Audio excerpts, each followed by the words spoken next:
जय श्रीराम, जय जगन्नाथ, जय गोमाता। हिंदुस्थानातील तमाम हिंदूंना हिंदू हृदयसम्राट वंदनीय बाळासाहेब ठाकरे गोसंवर्धन गोशाळा पशु निवारा केंद्र ताडबोरगावच्या वतीनं अक्षय तृतीयाच्या लक्ष शुभेच्छा। अक्षय तृतीयेच्या निमित्त केलेलं शुभकार्य अक्षय म्हणजे कधीही नाश न होणारे कार्य, उचित असं फल देणारं कार्य मानलं जातं।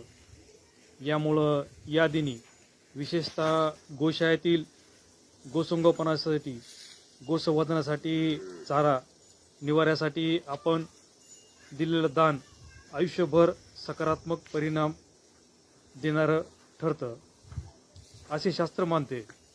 यामुळं आज आपण गोशाळेतील गायींसाठी चारा व निवाऱ्यासाठी यथेच्छ दान करावे। या ठिकाणी हिंदू हृदयसम्राट वंदनीय बाळासाहेब ठाकरे गोसंवर्धन गोशाळेच्या वतीनं पुनश्च एकदा आपणा सर्वांना अक्षय तृतीयेच्या लक्ष शुभेच्छा। जय हिंद, जय महाराष्ट्र, धन्यवाद।